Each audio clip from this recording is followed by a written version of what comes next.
Oseas capítulo 12, versículos del 1 al 7. Israel rodeado de calumnias, de engaño, la casa de Israel. Pero Judá todavía está con Dios y es fiel al Santo. Efraín pastorea el viento. Persigue el viento del este todo el día. Falsedad y pillaje multiplica. Hasta han hecho una alianza con Asiria y ofrecen aceite a Egipto. El Señor tiene un pleito contra Israel. Pide cuentas a Jacob de su conducta. Le retribuirá como merecen sus acciones. En el seno materno suplantó a su hermano y en la edad adulta luchó con Dios. Luchó con el ángel y lo pudo. Él lloró y le suplicó. En Betel lo encuentra. Allí habla con nosotros. Señor, Dios del universo. Señor es su nombre. Tú regresarás por obra de tu Dios. Procede con amor y con justicia y confía siempre en tu Dios. Palabra de trono de la sabiduría.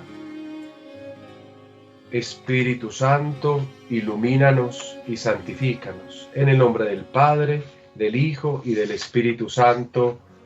Amén. Bien, espero que hayan podido leer al profeta Miqueas, porque con él voy a tratar de concluir en el día de hoy, aunque ustedes ya muy bien saben que yo digo concluir, llegar, empezaremos, y eso casi nunca se cumple. Pero voy a hacer todo mi esfuerzo porque eso sí sea en el día de hoy. Habíamos concluido la lección anterior estudiando un poco o haciendo una descripción general del contenido de Oseas, es decir, de una estructura que yo he abstraído de su obra literaria.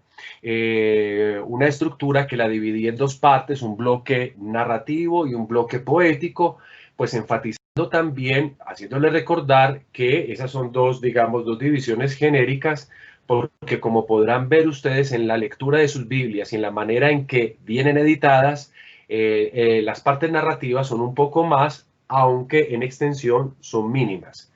Y decíamos que en términos generales el profeta Oseas es un poeta, como lo éramos y como lo van a hacer otros. La presentación que estoy haciendo aquí en pantalla, que en un momento saldrá, o no sé si ya la están viendo ustedes, estaban estas 15 partes que había propuesto la semana pasada. Habíamos llegado ahí, yo había establecido como una idea general, que había un desorden, un material, digámoslo así, que no era fácil de discernir o de organizar, porque desgraciadamente el primer material del profeta fue sometido también a muchas reactualizaciones. Bueno, quizás el adverbio no sea el más feliz. Cuando digo desgraciadamente, eso tampoco es cierto, porque también es gracias a ese material nuevo que se inserta dentro de la obra que nosotros tenemos algo en particular, que congenia muy bien con el mensaje interno de la obra, con el mensaje oculto. De hecho, yo terminaba la semana pasada diciendo que esta estructura desordenada, esta cantidad de material que no tenía como un orden lógico, que no parecería tener un orden lógico, se convertía en una simpática coincidencia con el mensaje del libro que describe a un Dios que es ilógicamente justo, y voy a explicar eso. Aquí ustedes tienen una imagen, una escultura de Rodin, aquí no se logra ver muy bien, es la mano del creador que crea el amor. Aquí hay dos parejas que se besan. Entonces he querido un poco, he encontrado un poco en esta escultura de Rodin una explicación a esta coincidencia de la estructura, y la propongo así. Miren que en el profeta, así como éramos, apenas en el profeta Oseas es promulgado el castigo, aparece el dato de la restauración. En la anterior lección sobre el profeta Amós decíamos que se creía en términos generales, al menos los estudiosos tienden a pensar que lo original de estos profetas es siempre un mensaje negativo y que el mensaje positivo vino después, con un discípulo o con otra gente que reeditaría y reactualizaría la obra. Sin embargo, nosotros no tenemos pruebas de ello y como no las tenemos, pues observamos el texto en su forma canónica, es decir, así como nos viene entregado. Y así como nos viene entregado, entonces yo qué puedo observar, que apenas sobre Israel es promulgado el castigo, aparece el dato de la restauración. Y esto no ocurre una sola vez, sea en Amós, también aquí en Oseas ocurre varias veces. Así las cosas, yo diría que esta profecía de Oseas hace como una radiografía de la historia de la salvación de Israel y propone en esa radiografía el amor de Dios como una oferta, creo yo que podríamos decir así, de incomprensible generosidad, sobre todo para las mentalidades retribucionistas de la época. Recuerden que ese es un concepto, el de la retribución, que va a cabalgar por muchos de los pensamientos de los escritos bíblicos que ustedes ya bien conocen. Es decir, Dios da a cada uno su merecido. Eres bueno, pues te paga así, te retribuye con lo bueno. Eres malo, pues ya sabes cuál es el efecto.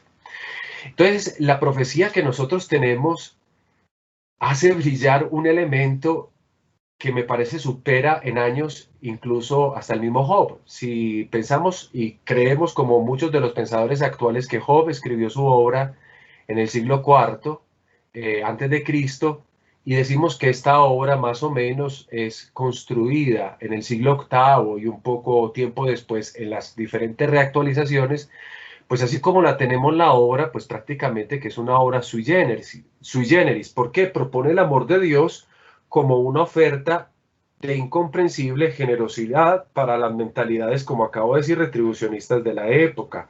Voy a explicar un poco y durante la explicación de hoy daré a entender un poco más de esto. Es decir, la estructura del libro, su desordenado orden, esbozan a un Dios que se anticipa incluso a aquel que define Jesucristo en el Evangelio o San Pablo en sus cartas. Es decir, un Dios siempre dispuesto a la reconciliación porque es fiel a su amor. Es que no hemos terminado de leer el primer capítulo que ya en el segundo se nos está ofreciendo esa idea de reconciliación. No, e incluso tendremos que decirlo que desde el mismo primer momento ya Dios está haciendo el acto de la reconciliación. Y lo hace incluso si la infidelidad sigue galopando por el surco de la historia, tan fría a los gestos de ternura de su creador. Mire, porque lo verdadero de la justicia divina, y creo que esto lo aprender de una buena vez por todas, porque esta insistencia hasta en el Antiguo Testamento debería ya dejarnos esto bien claro. Lo verdadero de la justicia divina es que ella deja de retribuir con los consecuentes castigos. Mejor, allana un camino. ¿Para qué? Para que Israel pueda, si quiere, volver por él, que es el justo por antonomasia. Bueno, en otras palabras, la infidelidad del pueblo termina siendo retribuida, si queremos usar esas lógicas, pero con la fidelidad de su Dios. Esperábamos el castigo y aparece la propuesta de la fidelidad de Dios. Vamos a otro punto en esta explicación del profeta o en esta introducción, porque más que explicaciones realmente, invitándolos a que ustedes más adelante profundicen, estudien, analicen, contemplen las particularidades. Y es el tema de la historia de la cual brota este libro, porque como concepto general al principio de nuestro curso es ese, que este libro no nace simplemente como una mente que abstrae, digamos, o que fantasea sobre la realidad, sino que amparada en la realidad o naciendo de aquella tierra que llamamos historia, es aquí que brota la profecía. La historia, por tanto, vuelve a ser la tierra de donde brota el profetismo.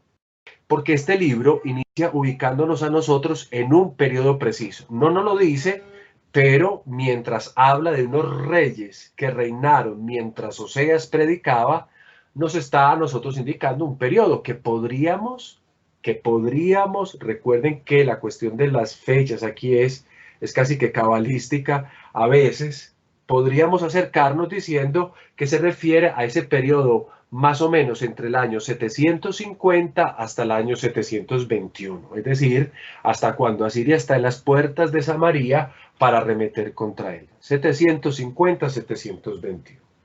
Igual son muchos años para un libro tan pobre, porque son tantos años para que un libro de 14 capítulos, quitándole, no, ni 14 capítulos, porque habría que quitar entonces los añadidos posteriores en el tiempo, son mucho más breves, pero no podemos acercarnos y dar datos más específicos, más exactos, porque cada una de esas partes del libro refleja todas esas tonalidades que durante este periodo que yo estoy diciendo, 750 al 721, se han desarrollado.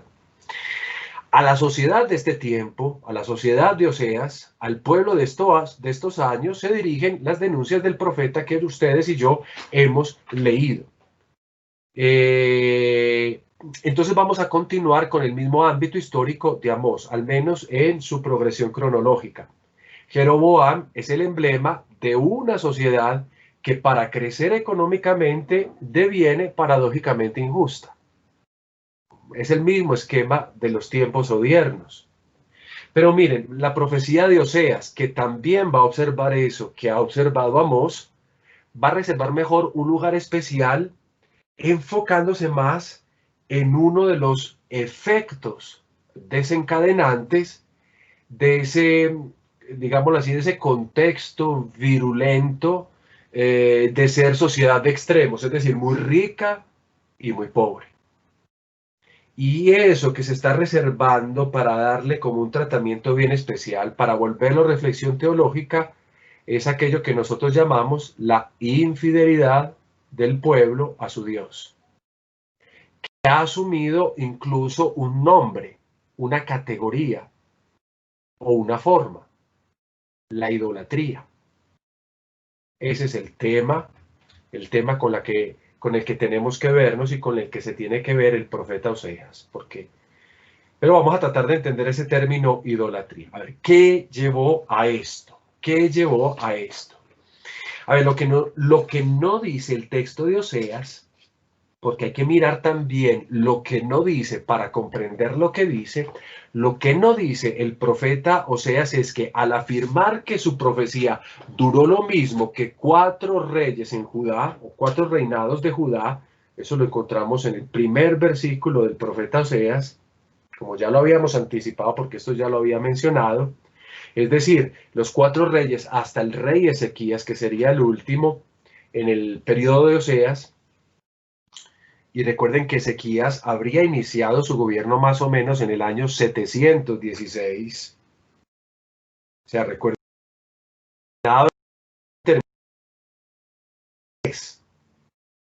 y el reinado de Ezequías comienza en el 716. Un espectro temporal bastante amplio. Entonces, lo que no nos ha dicho es que para la época en el norte no solo reinó Jeroboam murió en el 743. Mire que quedan faltando todavía buenos 24 años para que termine la historia del norte. ¿Qué pasó en esos 24 años? Eso es lo que el profeta no nos dice. Es extraño que si Oseas predica en el norte, nos habla de los reyes del sur, pero no nos habla de los reyes que sucedieron a Jeroboam. Recuerden que si Jeroboam había muerto para el 743, ¿quién le siguió? A Jeroboam le siguió su hijo, el que ustedes ven en pantalla, Zacarías, quien habría reinado apenas 6 meses, porque lo asesinó otro, llamado Salún, que ni siquiera encontramos imagen en internet ni en ningún lado, porque ese apenas reinó 1 mes. Salún también habría sido asesinado por Menahem, de quien sí tenemos un retrato en las Sagradas Escrituras. Basta que ustedes busquen en el segundo libro de los Reyes, el capítulo 15, versículos del 8 al 16. Yo no voy a hablar de Menahem, pero es bueno que por cultura al menos ustedes informen qué ha pasado con él. Y eso lo pueden encontrar en Segunda Reyes, capítulo 15, versículo 8 al 16. En todo caso, era un desastre. Y bueno, miren la cadena. Entonces, Jeroboam tiene a Zacarías lo asesina a Salún lo asesina Menahem, y lo habría sucedido a Menahem su hijo llamado Pekajías. Pekajías habría reinado un poquito más, al menos un año, y sucediendo a su padre. Un poco más, Menahem habría, bueno, realmente un poco más, no. Prácticamente reinaron de a año. Menahem del 742 al 741, afirman algunos autores, y Pekajías, su hijo, del 741 al 740. Entonces miren la convulsión del norte. Se ha muerto Jeroboam, que ha reinado bastante, y ya en el periodo del 743 al 740 ya han pasado varios reyes, tales cuales su hijo Zacarías, luego Salún, luego Menahem, luego Pekajías, es decir, tenemos 4. Y a Pekajías lo habría sucedido en el trono ya por un tiempo más, lo habría sucedido en el trono otro personaje bien interesante que llamamos Pekah. Bueno, lo habría sucedido no. Pekah habría asesinado a Pekajías. Incluso es una enorme ironía, ¿no? Pekajías es asesinado por un oficial llamado Pekah, como él casi con su nombre, y en cambio este oficial Pekah lo había suplantado en el poder y se habría perpetuado al menos más o menos durante 9 años en el poder, entre el 740 y el 731.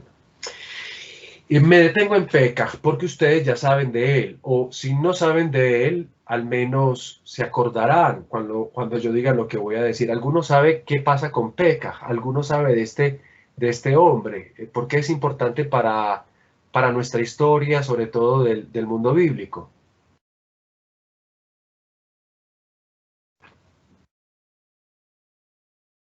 Sí, no saberlo tampoco es un pecado, pero hola, dime. ¿O es el que no accedió a rebelarse contra Asirio, me parece? Pues él era Volveme a decir la primera palabra que no la escuché bien. ¿Es el que qué? no accedió a rebelarse contra Siria, no sé, me parece. No, tienes la idea, solamente que es la idea contraria. Ah, Estamos en bueno, el norte. Pekah es rey del norte. En cambio, en el sur es otra historia. El del sur fue el que no quiso rebelarse contra Asiria. En el norte está ese deseo de rebelarse. A ver, Pekah, ¿por qué asesina a su anterior rey, a Pekajías? Pues porque él quiere emanar y espíritu nacionalista fuerte y quiere rescatar, entre comillas, a Israel del imperio. Y está la importancia de este último personaje, de este oficial que se hace al poder, porque él protagoniza o ayuda a protagonizar un hito en la historia de Israel. Recuerden que él se lanza a la lucha contra Asiria, pero para lograrlo pues necesita ayudas, y la primera ayuda que quiere es la de Judá. O sea, él quiere que el reino de Judá se alíe con él en su propósito bélico para irse en contra de Asiria y poder repeler este poder que ya lo ha avasallado, porque a la época ya este hombre ha sido avasallado. Es decir, ¿cómo está el norte? El norte, bueno, eso lo veremos en la historia con Miqueas, explicando un poquito cómo el imperio asirio coloniza o conquista las ciudades. Cuando el imperio asirio, lo puedo decir desde este momento, conquista, hay varias formas de relación con los reinos conquistados. Entre ellas está el vasallaje, es decir, altas sumas se deben pagar al rey de Asiria para permitir que el reino siga sobreviviendo con sus costumbres y pues con su forma de vida muy, digamos, muy limitada, pero en todo caso viviendo. Pero si sucede algo, ¿qué es lo que hace el reino de Asiria? Invade, exilia, destruye y repuebla. De manera que de esa forma el reino invadido pues no puede nunca más levantarse u organizarse.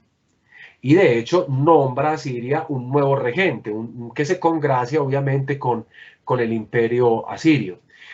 Todo lo del imperio asirio es fascinante, como lo del imperio babilónico. Yo los invitaría a, si hay medios ahora para conocer, son los medios que tenemos, internet, en televisión, ojalá los libros, porque los libros son obviamente, ciertamente, tienen más peso en cuanto que son realmente cosas que buscan decir las cosas como están, más que novelar como un poco hacen algunos videos en la televisión. Pero estudiar esta situación o esta manera de conquistas del pueblo asirio ayudaría a entender tantas cosas que suceden también en los textos bíblicos.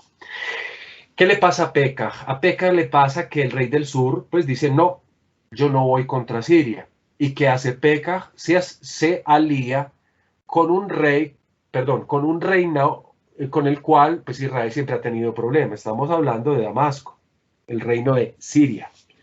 Y entonces con el rey de Damasco, es decir, con Razín, pacta. ¿Pacta para qué? Para irse en contra de Judá, para declararle a la guerra a Judá y conquistarla. De modo que nombrando un nuevo rey en el sur se una a esta enorme campaña contra Siria. Recuerden que en la historia de Israel equivocadamente llamamos a esto nosotros la guerra siro-efraimita. ¿Por qué digo equivocadamente? Porque ese nombre, guerra siro-efraimita, nos haría pensar como que es una guerra entre Siria, Damasco y Razín contra Efraín, o sea, Israel el norte y Pekah. Y en cambio lo deberíamos llamar la coalición siro-efraimita contra Judá. Esta es una aclaración que yo hago desde el punto de vista histórico, pero no solo la hago yo, la hacen muchos, porque siempre la hemos llamado la guerra siro-efraimita, pero comprendiendo que Siria y Efraín se unen en contra de Judá, en contra del sur. Y este impulso de Pekah en el norte junto con Razín en Damasco, pues es lo que terminará por ser el detonante de la catástrofe del norte.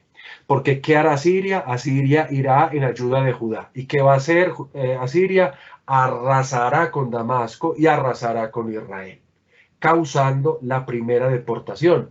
Eso lo pueden leer ustedes también en los textos bíblicos. Si ustedes buscan Segunda Reyes, el capítulo 15, el versículo 29, Segunda Reyes 15, 29, pues allá van a encontrar este dato. Yo no voy a irme a ese texto bíblico porque los invitaría a ustedes a que hicieran ese ejercicio de esas citaciones bíblicas que yo doy, búsquenla para que, o búsquenlas de manera que ustedes puedan también informarse, o lean el libro de Reyes, tanto en el panorama geopolítico de la historia de Israel. Bueno, esta es la historia de Pekah. Y bueno, pero no, la cosa no termina ahí, que es lo más interesante. Una vez muerto Pekah, pues entonces, ¿quién va a reinar? Finalmente va a reinar el rey homónimo del profeta Oseas. Va a reinar Oseas entre el 731 y el año 722. ¿Quién fue Oseas? Oseas fue el que asesinó a Pekah. ¿Ven? Esto es como una trama para una novela como esas actuales de Juego de Tronos y eso. Un rey que asesina a otro rey para quedarse con el poder. Pues aquí tenemos Oseas, que sería el último rey del norte, el último rey de Israel, quien habría asesinado a su predecesor Pekah, el que había hecho todo este alboroto, suplantándolo en el trono. ¿Dónde leemos eso? En esa misma citación que yo les acabo de dar en Segunda Reyes, capítulo 15, pero esta vez el verso sucesivo, el verso 30. Segunda Reyes 15:30. Ahora, la pregunta que yo hago al mencionar todos estos 6 reyes que se han sucedido después de Jeroboam es la siguiente. ¿Por qué el libro de Oseas o por qué el profeta no menciona a estos gobernantes del norte que reinaron, como sea, luego de Jeroboam? Al menos a Pekah, digámoslo, al menos a Pekah, porque fue el que hizo una grande osadía. Porque miren, si el libro de Oseas a cada rato se lamenta de las idolatrías o de las alianzas con naciones, y en este caso con Damasco, y Judá con Asiria, ¿por qué el profeta no nos cuenta de Pekah, que en el fondo es el protagonista de una alianza de ese tipo? Miren, las respuestas a esta pregunta que yo estoy haciendo pueden ser diferentes. Y de hecho los autores caminan en diferentes interpretaciones. Y yo creo que también el libro nos da algunas luces, algunas respuestas. Quiero que busquen, por favor, y le voy a pedir esa cortesía en este momento a Wilson Ferney Aristizábal de que me lea Oseas capítulo 4 versículos del 1 al 3, Oseas 4, 1 al 3. Y le voy a pedir después el favor a Camargo Tobar Camilo Enrique que me lea Oseas capítulo 10 versículos del 1 al 11, 10, 1 al 11. Vamos a encontrar estas luces que nos dan una respuesta de por qué quizás el libro no menciona específicamente o con nombre a estos personajes. Ahora, capítulo 4, versículo 1 al 3. ¿Lo puedes leer, por favor, Wilson? Escuchad esta palabra, vacas de Basán, que moráis en la montaña de Samaria, las que oprimís a los débiles, las que maltratáis a los pobres, las que decís a vuestros maridos, trae de beber. El Señor, Yahvé, ha jurado por su santidad. Hijo, Mirad. perdóname que te interrumpa. ¿Esa qué Biblia es? Ay, qué pena, padre. Bueno, no, está bien porque tus compañeros a veces son como vacas de Bazán. Lee mejor 4.1, que un poco más explica lo que quiero decir. Sí, qué pena. Estaba leyendo Amós. Bueno, hijo, dale. Escuchad la palabra de Yahvé, hijos de Israel, que Yahvé pone pleito a los habitantes de esta tierra, pues no hay fidelidad, ni amor, ni conocimiento de Dios en esta tierra, sino perjurio y mentira, asesinato y robo, adulterio y violencia, sangre y más sangre. Por eso la tierra está en duelo y se marchita cuando en ella habita. Las bestias del campo y las aves y hasta los peces desaparecen.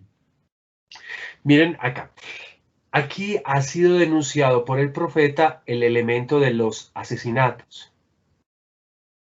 Estos reyes se han sucedido a través de las tretas de un asesinato después del otro. El profeta denuncia los asesinatos, pero esta es simplemente la primera parte para explicar el todo. Denuncia conjuras, porque pues para lograr el asesinato de algunos reyes y también de otras personas, obviamente, hay estratagemas, planes, y bueno, esa es una denuncia del profeta Oseas. Ahora escuchemos lo otro que dice en el capítulo 10, por favor, Camilo, fíjate que sea Oseas, el capítulo 10, versículos del 1 al 11, hazme el favor y me lo lees.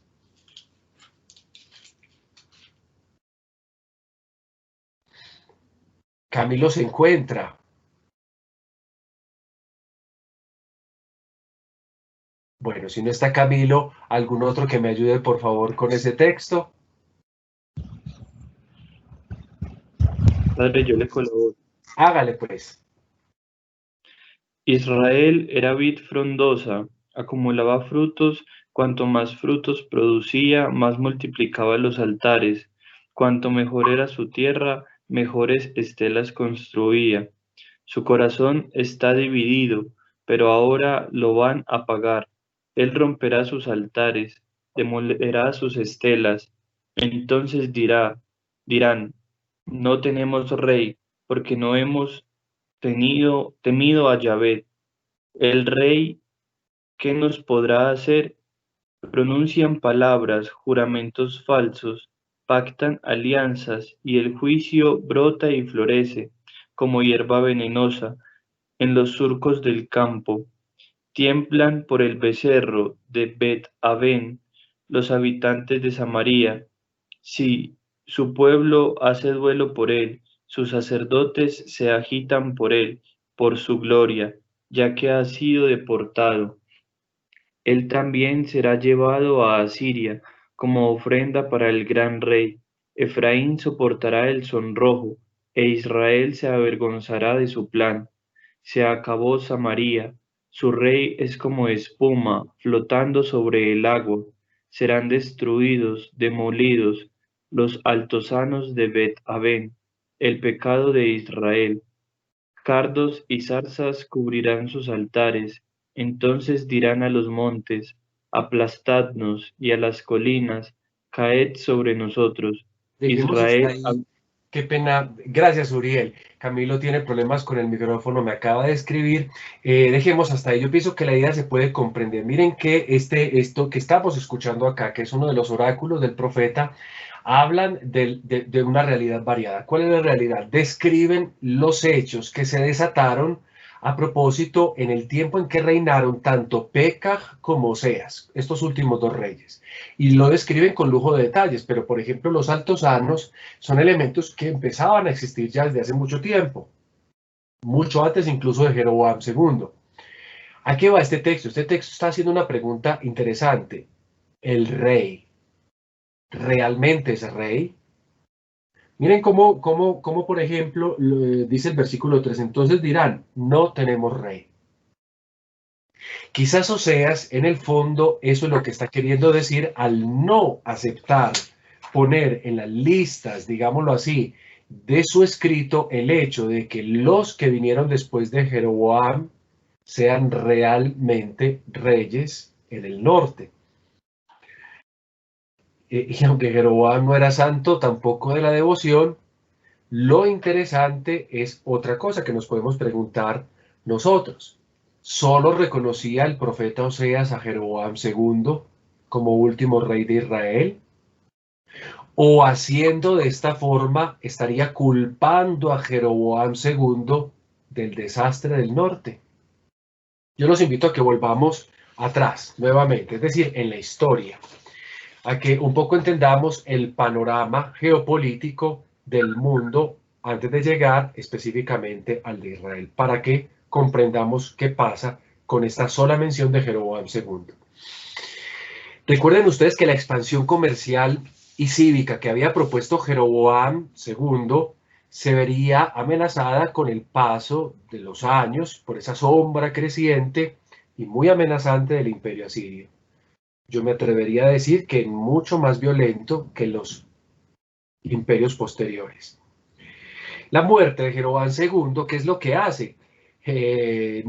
Aparte de lo que ya acabamos de ver, una sucesión de asesinatos, al mismo tiempo coincide con que en Asiria sube el rey Tiglat-Falásar III, o como ustedes lo pueden ver acá, esa es la imagen de él en una estela que existe de él en un museo, o el que llaman también comúnmente Tiglat-Pileser III, Tiglat-Falásar, Tiglat-Pileser, como quieran, les sirve incluso hasta para hacer trabalenguas, Tiglat-Falásar, Tiglat-Pileser, díganlo varias veces y verá que así si se siente en este momentico un poquito estresado, eso lo relaja. Tiglat-Falásar, Tiglat-Pileser, Tiglat-Falásar, Tiglat-Pileser. Bueno, ya hicimos la pausa activa, sigamos. Este hombre, este emperador, pues es muy interesante como lo habíamos dicho, aparte de que reinó mucho tiempo, porque reinó más o menos entre el 745 al 727, aproximadamente siempre. Él fue el que tuvo éxito al haber incursionado primero en Siria, que era el territorio a vencer, otro de los enemigos de este pueblo por antonomasia, y luego en Palestina. Y en Palestina habría entrado fácilmente porque habría aprovechado la sucesión del reino de Jeroboam. O sea, cuando Jeroboam deja el reino a su hijo, pues esto lo habría aprovechado él para entrar en ese momento de decisión y de cambio. A ver, ¿por qué tuvo éxito este emperador y por qué no lo tuvieron los precedentes a él? Sobre todo porque es que él era un artista, si lo podemos decir así, en el ámbito de la guerra. O sea, tenía creatividad e imaginación. Les contaba yo alguna vez que, y también creo que el libro de José Luis Sicre lo sintetiza en su obra, que es bueno que ustedes la lean, la consulten, porque es una obra que a mí me parece que él no se ha muerto, pero se está volviendo un clásico, si no es que ya lo es.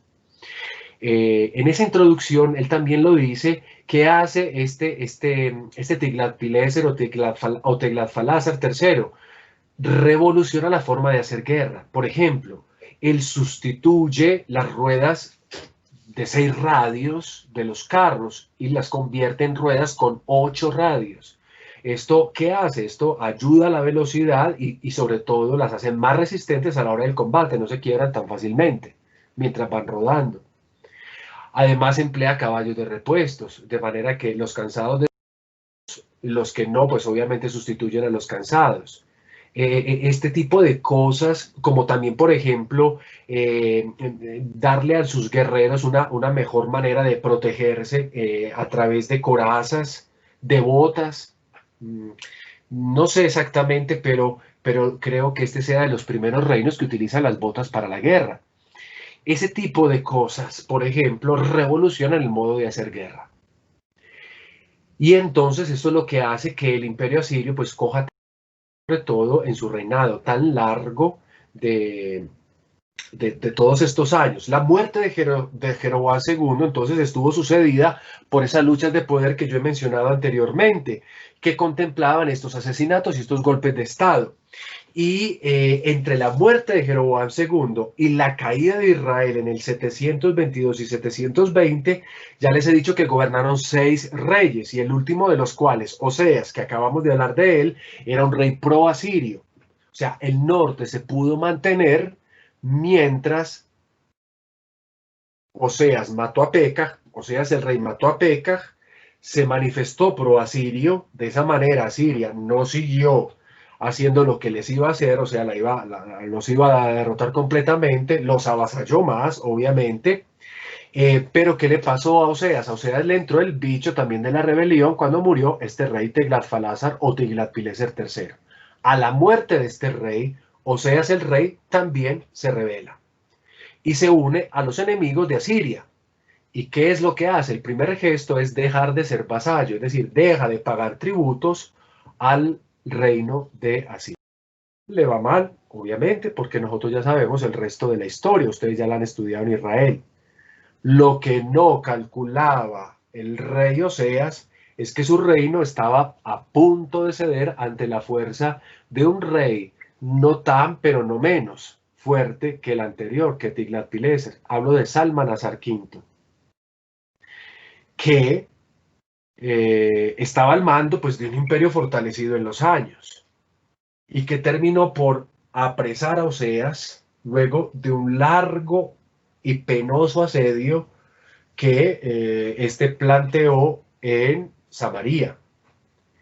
Y entonces él la conquista la habría logrado entre los años 722 y 721.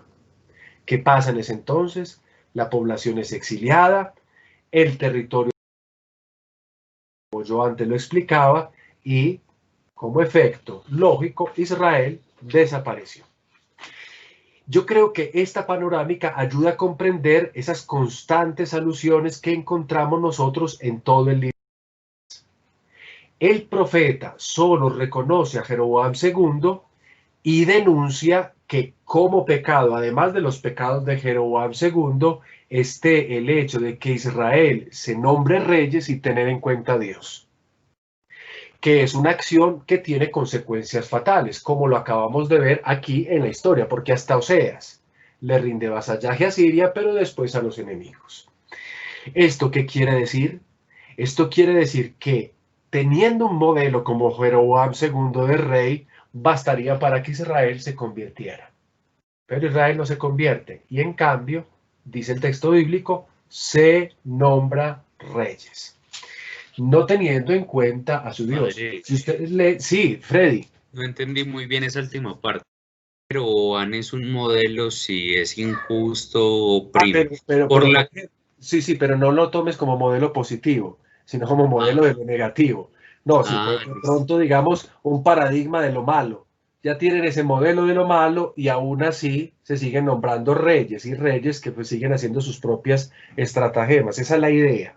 Entonces quizás es por eso que el profeta Oseas sí reconoce a Jeroboam, pero ya no reconoce a los demás. Porque incluso el pecado que denuncia Oseas en su profecía es que el pueblo se nombre reyes sin tener en cuenta al Señor. Recuerden que es el Señor que manda al profeta a ungir al rey. Si ustedes leen, por ejemplo, Oseas capítulo 8, versículo 4, lo dice, han constituido reyes sin contar conmigo, es lo que dice Dios en la voz del profeta, Oseas 8:4, autoridades y yo no sabía nada. Entonces, el silencio, el anonimato de estos reyes un poco entra como a explicarse a partir de eso. Como no son reyes, entonces no es lógico que el profeta al inicio en su obra diga que él profetizó mientras esos reyes que no son nombrados por Dios reinaban.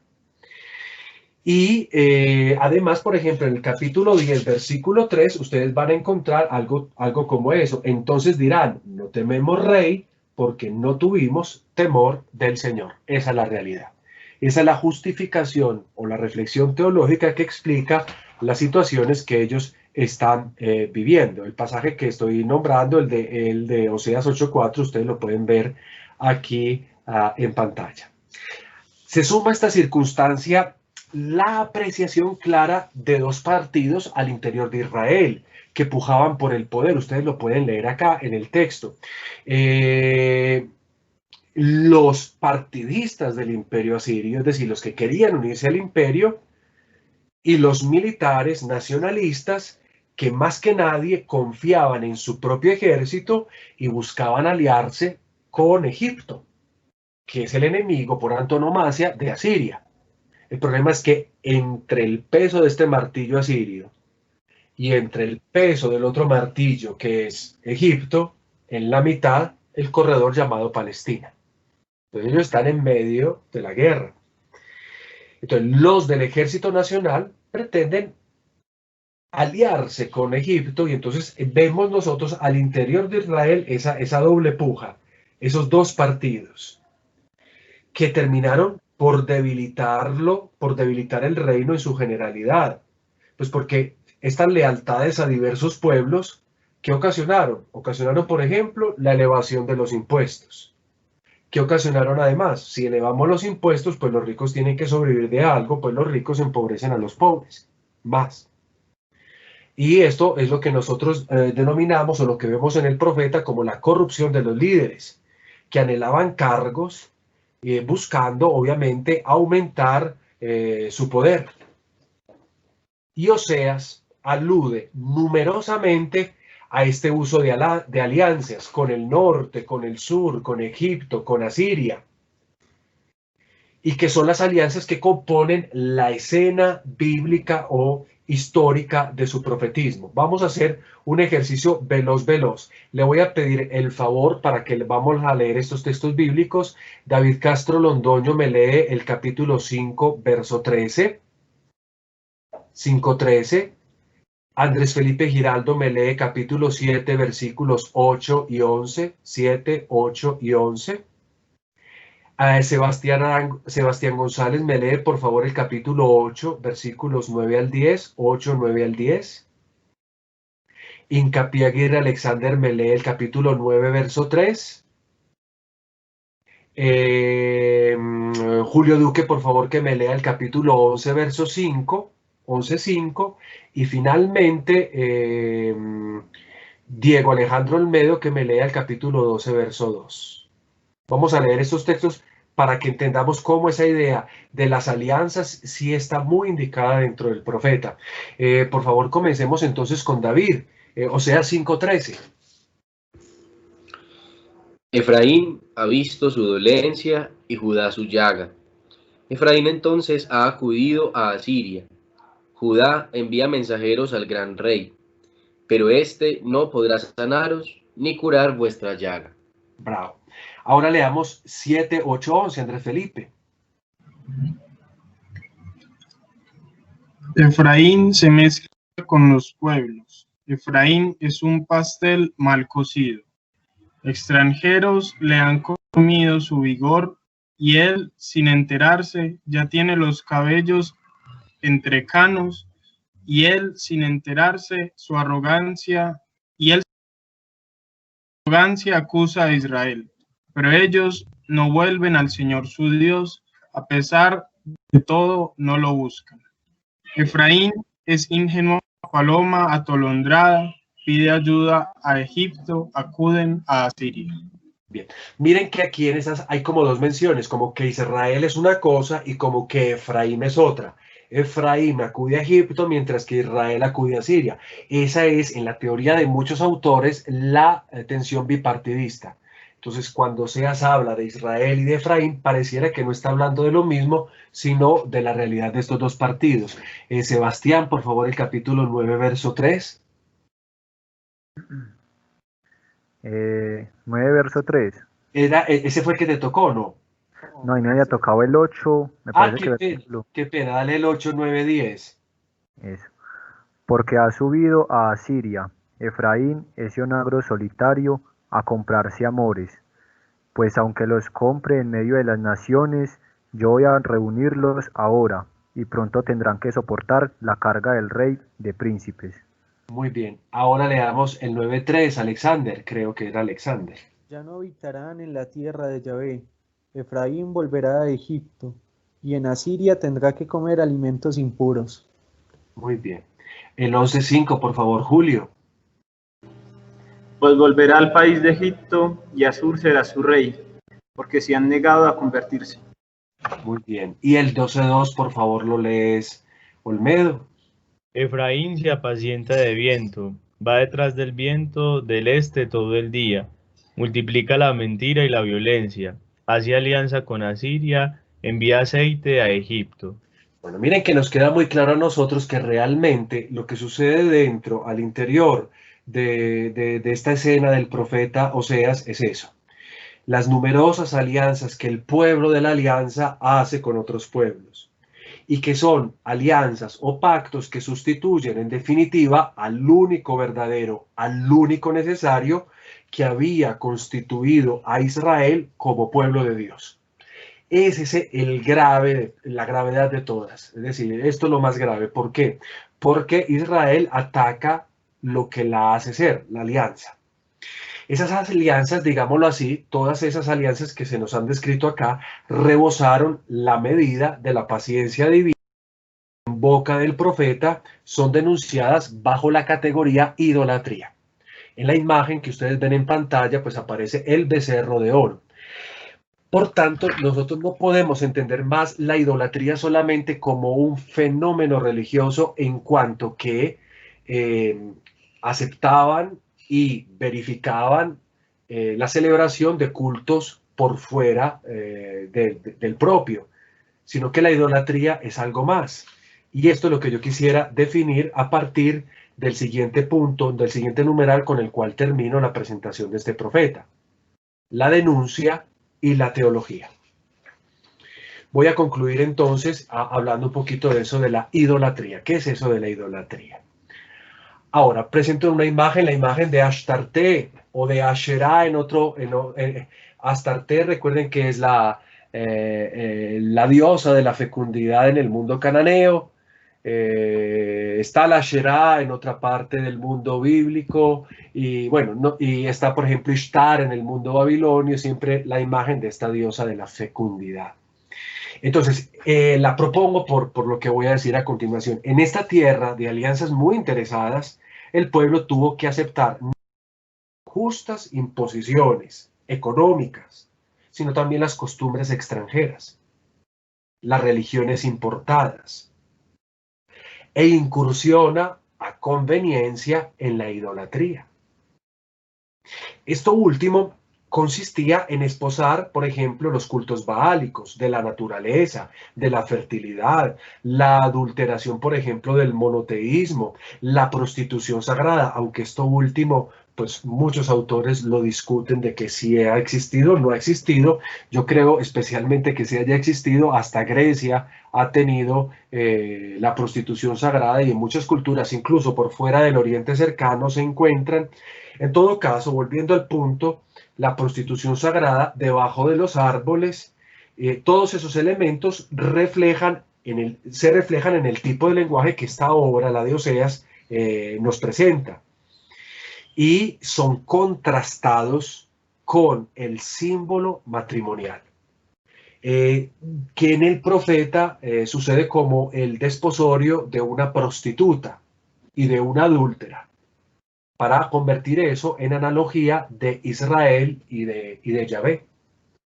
Entonces, toda esa realidad de idolatría que se puede ver en este tipo de expresiones, y que no, la idolatría no es solo eso, como veremos a continuación, se contrastan con el lenguaje de la profecía, que es esta analogía esponsal entre el profeta, la prostituta y la lujuriosa, y Yahvé e Israel.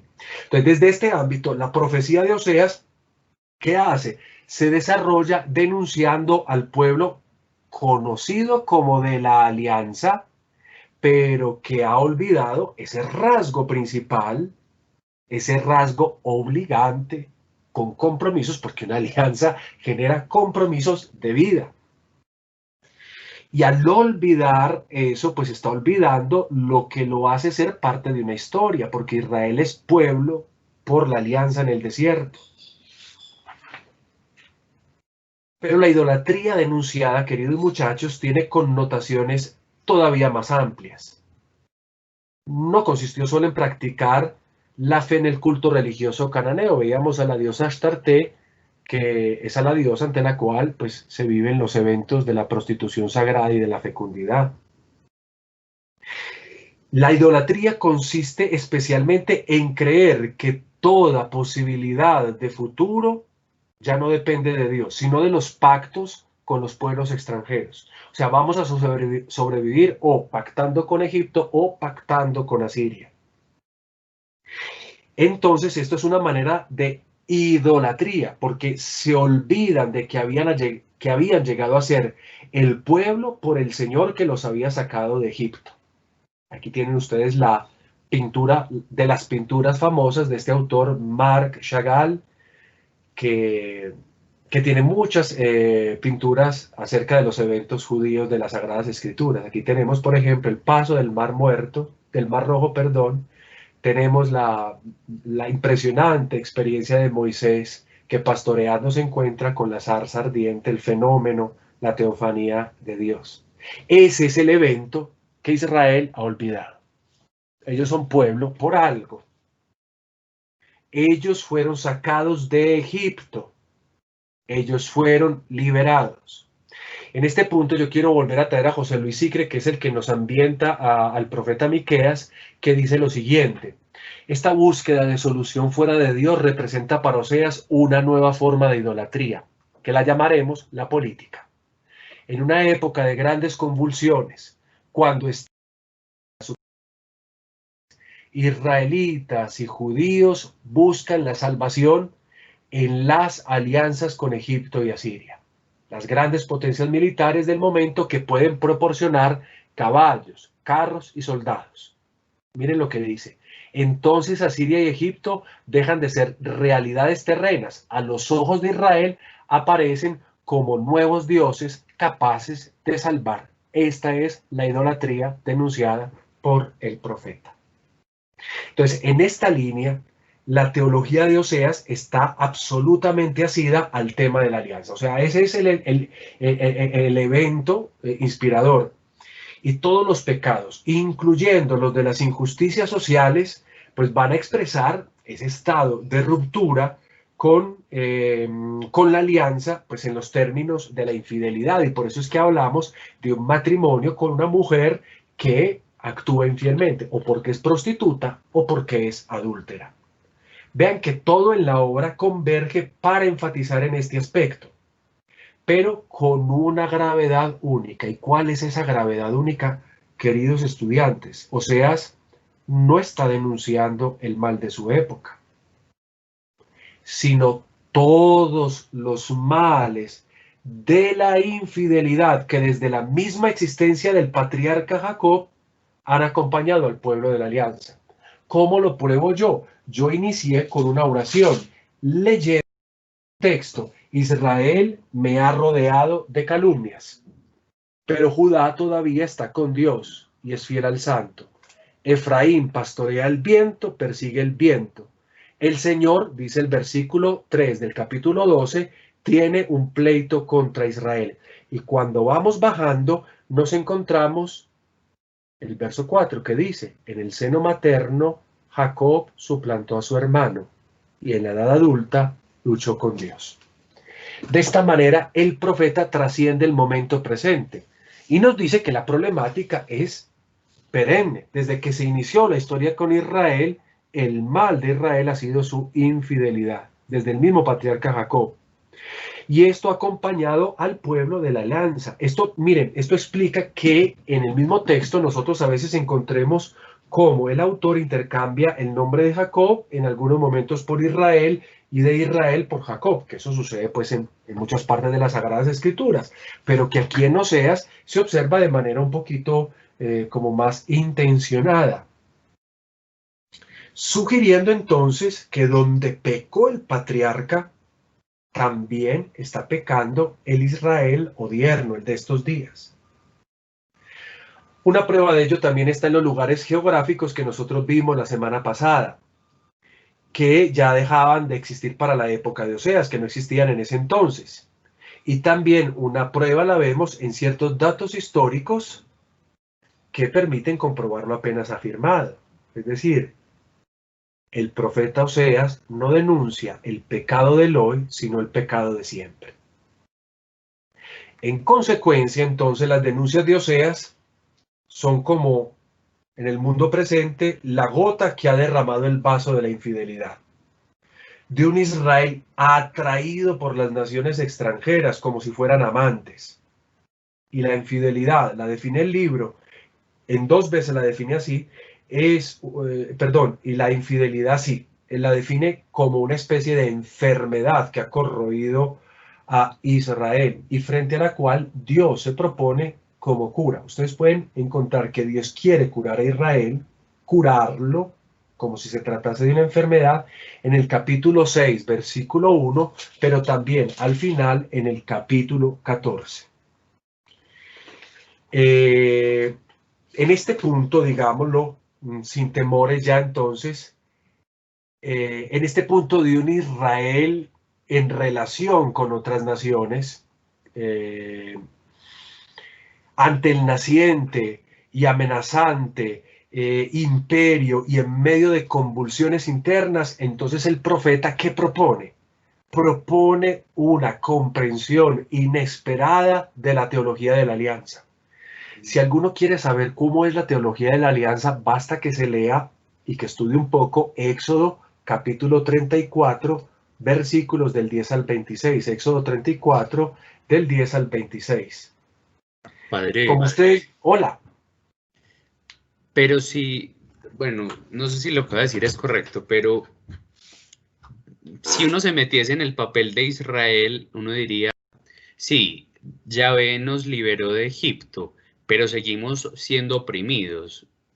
Yahvé, ¿cómo nos está salvando en este momento si seguimos siendo oprimidos? Es decir, no sé si me hago entender. Es justificar la salida de Israel. Pues la respuesta del profeta, si te respondo desde Oseas, es que desde el principio, sí, nos salvó de Egipto, pero el pueblo siempre ha querido ser esclavo. Siempre ha tenido la intención. Recuerden en el desierto esa maravillosa escena de Meribá en el desierto, donde vuestros padres, como dice el Salmo, dudaron de mí. O sea, ya el profeta estaría apuntando a eso. Es que desde el principio Israel ha sido eso.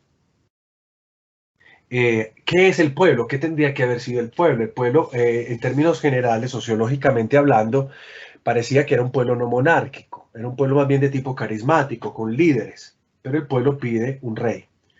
Y a regañadientes Dios lo concede. ¿Qué pasa en la historia? El rey desaparece. Si tú lees el libro de los Salmos, tú te darás cuenta de que en los primeros Salmos tenemos como esa idealización del rey Mesías. Pero cuando va pasando el tiempo, ya el Mesías deja de ser un rey humano, un ungido, y se convierte en un único. El rey es Dios. Y de hecho es a él que se le cantan los aleluyas y se entroniza, digámoslo así, como rey de Israel de la historia. Parece que es ahí como el fulcro, digamos, de la situación difícil que sucede con Israel. Ese tema de las alianzas es como decir, Israel solo sobrevive por Dios y solo necesita a Dios, pero si Israel se va por un camino de infidelidad, pues obviamente siempre va a estar encontrándose con las escenas de la muerte. Volvamos a leer, por ejemplo, Levíticos, que lo hicimos. Si tú no observas estas palabras, esto es lo que te sucederá, y cuenta cómo, por ejemplo, las numerosas opresiones nacen como problema, efecto del pecado que el pueblo ha querido, por el cual ha optado. Que nos nos parezca injusto, o sea, desde el punto de vista histórico lo podemos mirar desde muchos ámbitos, pero desde el punto de vista literario es así como funciona. Y esto es lo que dice el profeta. Ahora, podemos discutirle, sí, pobrecito Israel, pero es que Israel también reconoce que todo lo que le ha sucedido ha sido porque ellos lo han querido así, han decidido así. Basta leer el libro de Lamentaciones, basta leer un poco estos profetas y esa es un poco la respuesta que puede iluminar lo que tú preguntas. No sé si eso realmente te acontente y si no, pues espero que en el futuro pueda contentarte mejor. Bien, como bien saben ustedes, hay dos tipos de alianza, ¿no? Que están contenidas en las Sagradas Escrituras. ¿Alguno me sabe decir cuáles son esos dos tipos de alianza? A ver, yo veo cómo estamos de cultura bíblica. Unilateral y bilateral. Y la bilateral. Bien, recuerden, el pacto unilateral es un pacto incondicionado, es decir, allí Dios se manifiesta como un soberano, promete algo a un grupo humano sin pedir de este nada a cambio. O sea, esa es una alianza unilateral. Yo me comprometo a. El ejemplo lo pueden encontrar en el Génesis, en el capítulo 9. Recuerden ese maravilloso pasaje, capítulo 9, versos del 1 al 17. No me acuerdo exactamente, perdónenme los versículos, creo que es del 1 al 17. 9 sí, los versículos ustedes ya los podrán un poquito especificar. Y también está el otro pacto, que es el bilateral. En el bilateral, recuerden, el apoyo de Dios o del soberano dependen o están condicionados por la fidelidad del vasallo. Un rey hace pacto con otros y les promete unos cuidados, sí, solo si esos vasallos, pues obviamente se comprometen también a respetar lo que se ha estipulado en el pacto. Un ejemplo de esto lo encontramos nosotros en Deuteronomio 4, donde vemos el pacto bilateral entre Dios e Israel. Deuteronomio 4, creo que es casi todo el capítulo 4. Ahora, yo quisiera preguntarles, no que me respondan porque la discusión podría abordarnos clases y clases, pero simplemente para que se cuestionen. ¿Qué clase de alianza sucede en la profecía de Oseas? ¿Unilateral o bilateral? Preguntemos. ¿Unilateral o bilateral? ¿Cuál es la clase de alianza? Yo diría lo siguiente, partiendo del dato claro de la infidelidad del pueblo a la única alianza con Dios, que comenzó primero unilateral, después se volvió una historia bilateral. Partiendo de ese dato claro de la infidelidad del pueblo, que entonces debiera padecer castigos, penas y sentencias porque ha faltado a la alianza, lo esperado es que la profecía anuncie entonces el acontecimiento punitivo de Dios. Sí, porque eso es lo que se merecen. Hay que retribuir al mérito de los actos. Pero aparece un símbolo que se convierte en lenguaje de reacción y que es una decisión divina inesperada. ¿Qué es lo que aparece? Los símbolos del afecto esponsalicio y del afecto paternal, que hemos verificado nosotros en los 3 primeros capítulos y más adelante cuando va concluyendo la profecía, que son mensajes certeros para comprender qué ha significado la historia de Israel con el Señor. Miren, la profecía de Oseas, nosotros la podemos calificar de contrastante, porque a la infidelidad del pueblo corresponde la fidelidad de Dios. A la negativa del pueblo, al respeto por la alianza, corresponde la disponibilidad de Yahvé, que propone llevarlo de nuevo allí donde hizo alianza con su pueblo, al desierto, donde todo había comenzado, donde todo había sido pactado. En el texto bíblico que nosotros estamos viendo, el desierto no es ese lugar simbólico habitual de la muerte, el lugar de la muerte, sino paradójicamente el lugar que da vida. Porque allí en el desierto, como un hijo, nació Israel. Y ahora, como mujer, según nos lo cuenta el capítulo 2, versículo 16 de Oseas, será llevada para hablarle al corazón. ¿Dónde ¿Dónde se escribe la Torá según los profetas? ¿Dónde según Ezequiel? ¿Dónde según Jeremías? En el corazón. Pues Oseas lo preavisa, en el desierto.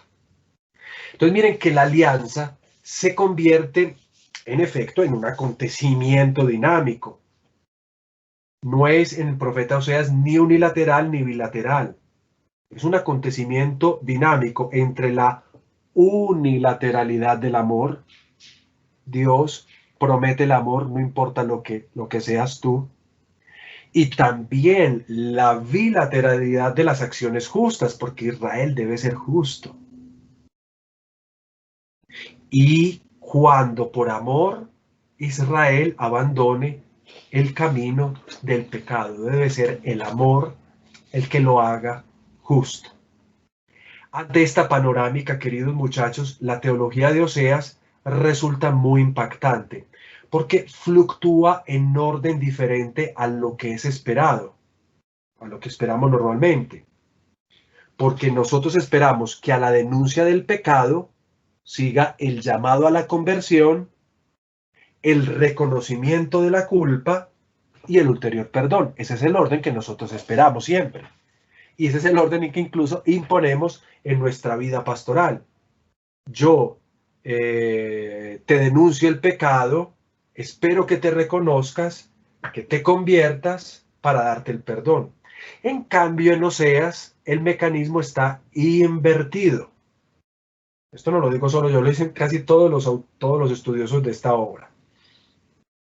Si alguno tiene problemas con esto que voy a decir, denuncie a esa miríada de gente que ha estudiado este texto. Oseas invierte el mecanismo porque el perdón antecede al llamado a la conversión. Que guste o que no guste, es así en Oseas. En otras palabras, en Oseas Dios perdona antes de que el pueblo se convierta. E incluso a pesar de que no lo haga. Por ejemplo, el matrimonio con Gomer, del profeta, se realiza y de ese vientre nacen hijos. Recuerden que al principio se llaman Yisrael, no compadecida o incompadecida, y no mi pueblo. Y luego esos mismos hijos cambian nombre. ¿Cómo lo cambian? Por ejemplo, en Oseas capítulo 2, versículo 1 al 3, aparecen los nuevos nombres: Día Grande de Yisrael, compadecida y pueblo mío. El pueblo no se ha convertido y el pueblo ya es otra vez pueblo de Dios. Entonces, es en esta dirección que Oseas alcanza el Nuevo Testamento. Y pone el siglo VIII el piso sobre el cual se funda la reflexión sobre la potencia de la fidelidad divina en el acto concreto de su compasión. A este respecto, recuerden lo que dice Pablo en Romanos capítulo 5, verso 8. Casi todos los autores citan este texto, porque uno no deja de evocarlo. La prueba de que Dios nos ama es que Cristo, siendo nosotros todavía pecadores, o sea, sin conversiones y sin arrepentimientos, murió por nosotros. Así parece actuar Dios según el dato bíblico. Además, esto es un mensaje revolucionario para la época y anticipatorio para lo que nosotros creemos. Este mensaje de amor que comienza con la imagen esponsalicia de compasión perenne se traslada a la otra imagen, a la familiar, a la paternal, como lo hace notar Sicre comentando el capítulo 11. He querido traer esta imagen que ustedes ya saben porque la identifican fácilmente, una imagen maravillosa que es la del hijo pródigo, el retorno a casa de Rembrandt, de este autor europeo. Dice José Luis Sicre, ambientando esto, los versos 1 al 5, estamos hablando de uno de los capítulos de Oseas donde aparece la paternidad divina de la cual hablamos en la anterior clase. Hablan de una triple muestra del amor de Dios y de un triple rechazo de Israel.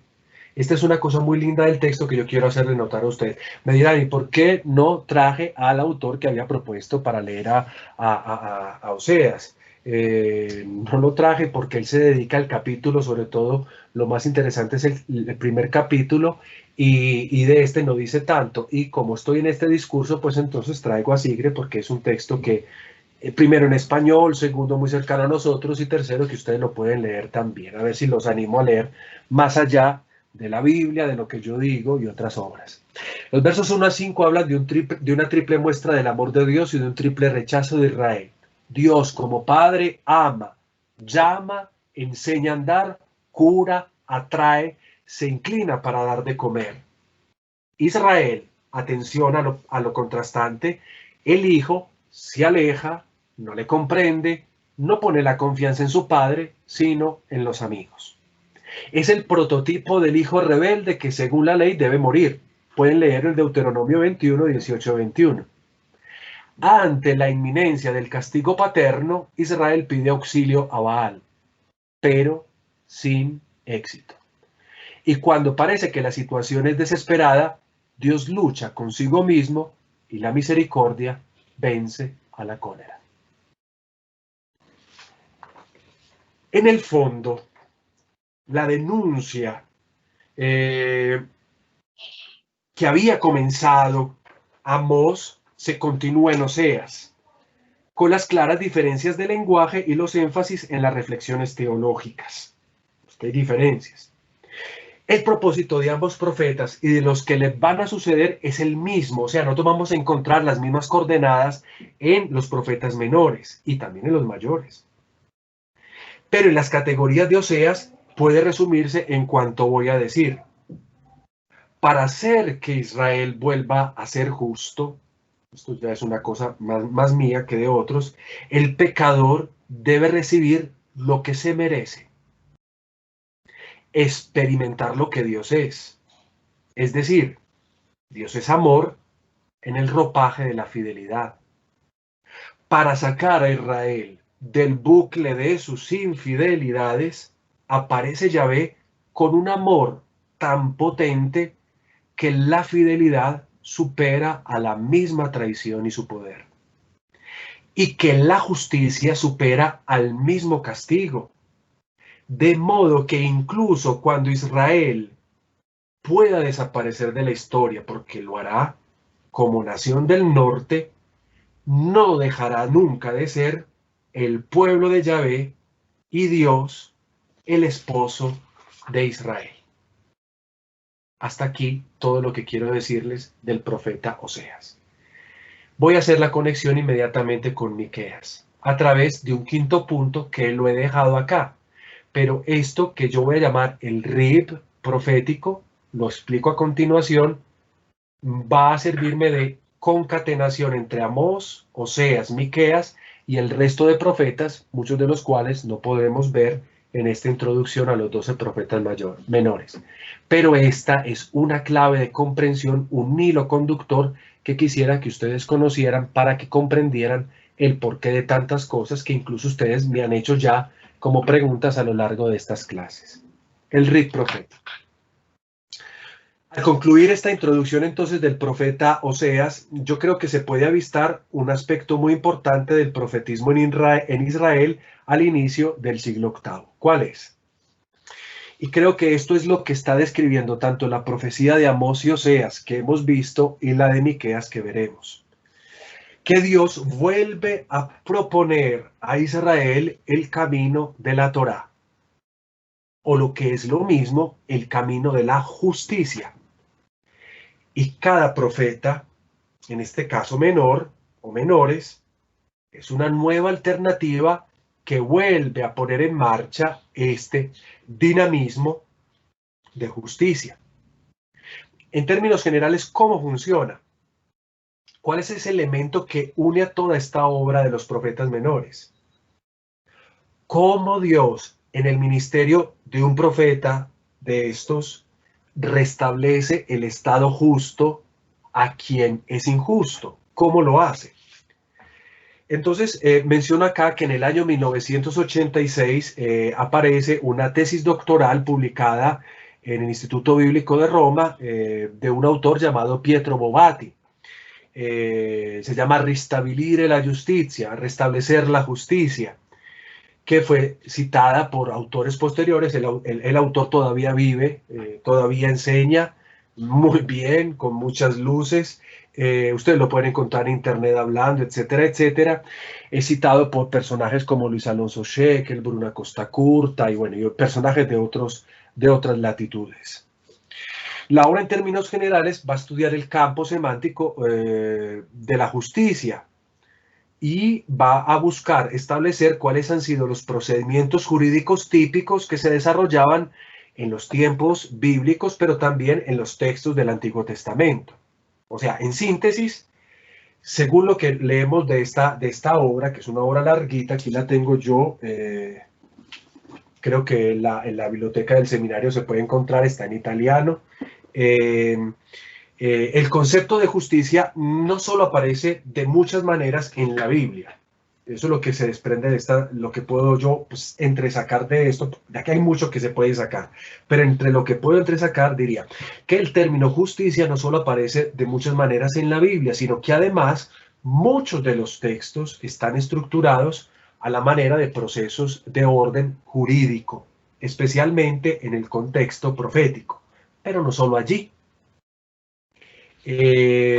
De hecho, Bobati reconoce entre los diversos procedimientos dos procedimientos. El primero, como ven en pantalla, llamado Mishpat, y el segundo, como ven en pantalla, llamado Rib, que ustedes algunos ya han escuchado, porque ya nos han escuchado algunos hablando de este tipo de cosas. Mishpat y Rib. Entre los diferentes procesos jurídicos se encuentran estos dos. A ver, vamos hacia el primero. El Mishpat, traducido generalmente como justicia, como sentencia, es más usado que el Rib, el segundo, desde el punto de vista de las menciones en los textos bíblicos. Casi siempre está emparentado con la Tzedaká, que significa derecho y justicia y derecho, esa bina que aparece muchas veces mencionadas a lo largo de la Sagrada Escritura. Como procedimiento jurídico, se refiere a esa práctica de justicia muy cercana a nosotros que establece el juez cuando una víctima denuncia a su victimario pidiendo para ella la retribución correspondiente de los malos actos que el victimario ha hecho o pidiendo el restablecimiento de lo que la víctima cree que es justo, es decir, que se le devuelvan sus derechos. En este caso, ¿qué hace el juez? El juez sentencia, su sentencia generalmente es irrevocable, de modo que la culpa se convierte también en castigo para el victimario. Y es en este acto en el que el castigo, la sentencia se verifica, que la víctima viene reparada en lo posible en sus derechos, porque al menos el mal que sufrió la víctima queda equilibrado como por una sorta de ley del talión en el mal que se le va a hacer en la sentencia al victimario. Así funciona un poco la la justicia hoy en día. Un ejemplo típico, ustedes lo recordarán, lo encontramos en el primer libro de los Reyes, capítulo 3, versículo del 16 al 27, que no lo vamos a leer. Recuerden, las dos mujeres prostitutas que tienen dos hijos, duermen con ellos, una de las cuales, durmiendo con él, lo ahoga, lo mata, y ve al otro que también está recién nacido y se lo roba, poniendo al hijo muerto en el regazo de la otra, o sea, intercambiando los hijos. Recuerden que la mujer, cuando se levanta y ve y reconoce que ese no es su hijo, va donde Salomón, y ustedes ya recuerdan la frase salomónica: partan ese niño a la mitad y denle a cada una la parte de arriba, otra la parte de abajo, y en esas sale la mujer, la víctima, y dice: no sea así, denle el hijo a ella, y de esa manera Salomón sabe que esa es la verdadera madre. Este es el juicio Mishpat. La víctima lleva a el victimario, lo acusa ante un juez, en este caso el rey, porque el rey evidentemente en ese tiempo fungía también como juez. Los resultados de este tipo de proceso de justicia son diversos, los observamos hoy en día también entre nosotros, y también los textos bíblicos atestiguan los diferentes resultados de un juicio así, a veces benéfico, a veces no es benéfico, a veces hasta un inocente queda mal parado en un proceso que decimos es justo. El otro término, que es el que más me interesa y con el cual termino esta clase para unirla a Miqueas, es el siguiente, es el que llamamos nosotros el Rib. El rib es una palabra que suele traducirse por litigio, por pleito, mucho menos usado que el otro término mishpat, pero también usado considerablemente, más de 100 veces dentro de las Sagradas Escrituras. Tanto cuanto se dice rib como sustantivo, es decir, litigio, como cuando se dice su verbo, es decir, entonces aumentaremos otras veces más, llegaremos casi a un total de 200 menciones, el de litigar, el de pleitear, pero también en otros momentos, pues no se utiliza la palabra, pero las acciones hablan de un rib. Y este es otro procedimiento diferente al anterior y que generalmente es el proceso que Dios realiza con su pueblo y que lo podemos atestiguar en los libros proféticos. Esto es lo que hace Dios con su pueblo.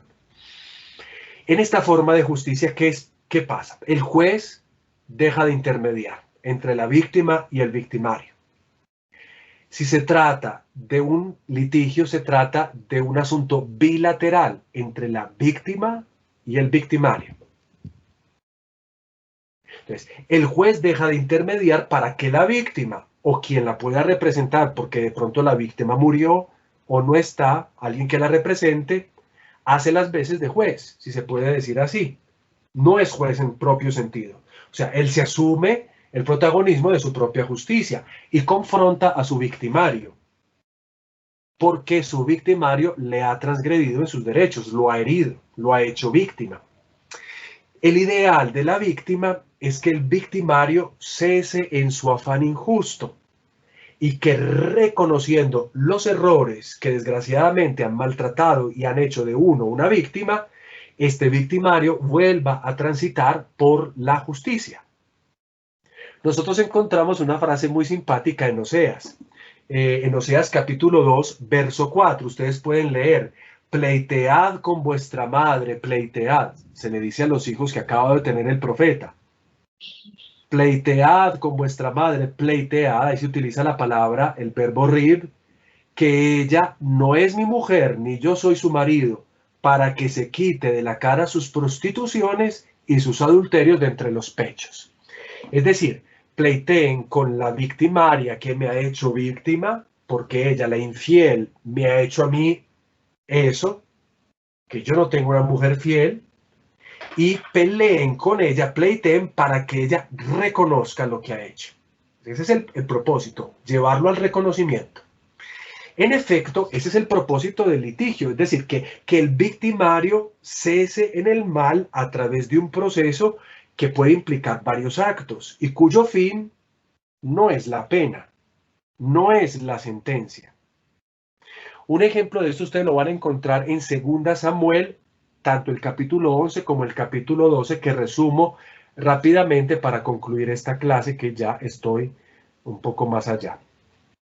Muchachos, recuerden lo que hizo David. David no sale a la guerra, David se queda en su palacio. En la guerra se están matando hasta quienes no son israelitas, uno de ellos Urías. Mientras tanto, David, paseando en su terraza, ve a una mujer bellísima, se enamora, la atrae, la embaraza. Resulta que es la esposa de Urías. Ustedes ya saben cómo va la narración. Si no lo saben, lean 2 Samuel 11. En todo caso, David se acuesta con una mujer que primero estaba en su periodo de impureza, según nos dice el texto bíblico. Segundo, esa mujer, coincidencialmente y milagrosamente, porque estaba en el periodo de impureza, queda en embarazo. Para salirse del asunto, le toca mandar a matar a Urías, pero para mandar a matar a Urías, tiene que además hacer morir a otros en ese, entre comillas, incidente que provoca. Y al mismo tiempo, pues aparte de eso, el rey no sale con su ejército a pelear las batallas, sino que manda a otros. Los pecados de David son muchos. Entre ellos, el hecho de haber matado, según la ley del Éxodo, se implica el que asesina también en la muerte. Es decir, si yo mato, debo morir de la misma manera, asesinado. David es reo de muerte. Así termina el texto. Y dice el texto al final del capítulo 11 que esto lo vio Dios con malos ojos, no le gustó a Dios. ¿Y qué hace Dios? Manda a la víctima. Pero el problema es que la víctima, Urías, el muerto, está así, muerto. Entonces manda un intermediario, una voz de la víctima, Natán. Natán llega donde David y le cuenta la parábola de un hombre rico y de un hombre pobre. Ambos tienen varias posesiones. El rico tiene muchas ovejas, muchos ganados, muchas ovejas, y el pobre también tiene una posesión que es una simple oveja, que la alimenta, que la ama, que duerme con ella, que es como si fuera el amor de su vida. Llegan al hombre unos invitados, al hombre rico, y este hombre rico decide matar la oveja de la pobre. ¿Cómo se soluciona la problemática de David? Natán cuenta esta situación a David. Recuerden que el rey puede juzgar. David no sabe, sin embargo, que eso es una parábola. Si David fuese capaz de ser consciente de lo que ha hecho, se habría arrepentido, pero no es consciente. David de un momento a otro cree que el rey puede todo, y porque todo lo puede, puede hasta matar. Pero nunca un rey puede hacer lo que Dios ha mandado que no se haga. Y atención entonces, Natán le cuenta una situación que es una parábola, lo sabemos nosotros los lectores, pero que no lo sabe el otro, es decir, no lo sabe el rey. Y el rey piensa que el profeta le está llevando es un caso y que tiene que juzgar frente al caso. Cuando termina de contar el aparente caso, Natán, David se enoja, porque obviamente el rico ha matado la posesión de la pequeña, del pobre. Lo único que tiene, lo que tanto ama. En ese dramatismo, David se alza y dice, ese hombre es el reo de muerte. Y recuerden cómo dice el texto, Natán le responde, ese hombre eres tú. Miren el juicio de David. David ha mandado a matar a un hombre por haber sacrificado la oveja de otro. Según el Levítico, cuando yo me robo la oveja de otro y la mato, yo simplemente tengo que sustituir dando otra oveja. Pero no soy reo de ninguna muerte. David no es justo. La profecía de Natán hace que David después diga, he pecado. Y cuando dice, he pecado, Natán le responde, porque has reconocido que has pecado, Dios no te quitará la vida. Volver a la justicia es volver al estado de la vida. Entonces, la parábola de Natán termina por hacer reconocer a David sus terribles pecados, le salva la vida, y él, que había asesinado y tomado posesión de un vientre que no era suyo, el injusto rey, por el camino de la parábola del profeta, vuelve a su estado de justicia, sabiéndose transgresor, sabiéndose pecador, y aunque no pueda deshacer lo hecho, carga así con los efectos de la culpa, porque el hijo de David va a morir, pero David seguirá viviendo, retornando a la rectitud. Qué pena con ustedes haberlos hecho demorar tanto, ya concluyo diciendo lo siguiente. Este último procedimiento llamado RID es el que se logra evidenciar en los profetas que estamos estudiando. Basta que ustedes lean Oseas 4, verso 1 y siguientes, Oseas 12, versos 3 y siguientes, Amós 7, capítulo 7, verso 4 y siguientes, Miqueas 6, 1 y siguientes, y Miqueas 7, 9 y siguientes. Repito, Oseas 4, 1 y siguientes, Oseas 12, 3 y siguientes, Amós 7, versículo 4 y siguientes, Miqueas 6, versículo 1 y siguientes, Miqueas 7, versículo 9 y siguientes, para que se den cuenta que el acto de justicia que Dios hace en estos profetas se llama RID. Y es por esta actividad jurídica que se pueden entender el tenor y el lenguaje violento de los oráculos, el de las visiones y el propósito de los actos simbólicos. O sea, mientras algunos estudiosos se matan pensando porque los oráculos proféticos a veces son tan exactos con lo que sucedió que se preguntan si son lecturas del futuro o realmente son descripciones del pasado, sin llegar a ninguna propuesta definitiva. Desde el ámbito jurídico, desde el ámbito del derecho, tenemos que decir que los oráculos, por ejemplo, son instrumentos de la toma de conciencia, como la profecía de Natán para David, para llevar al transgresor de la justicia a reconocer sus faltas, para que vuelva por el camino de la Torá, para caminar con ella y tener vida. De esta forma, si Israel, que es el sujeto de las predicaciones de Amós, Oseas y ahora Miqueas, escucha la voz de Dios en la voz del profeta, no solo podrá reconocer su infidelidad a la alianza, sino que además podrá reconocer percibiendo sus frutos, podrá seguir percibiendo los frutos de esa alianza, volviendo a ser justo. El camino o procedimiento del rito bien puede explicarse con la misma metáfora que Oseas nos colocó en el capítulo 11, verso 4. Con lazos humanos los atraje, con vínculos de amor fui para ellos, como quien alza un niño hasta sus mejillas. Y para ustedes que me escuchan acá y se tienen que ir ya a almorzar definitivamente, les digo, ¿quién será sabio para comprender estas cosas e inteligente para conocerlas?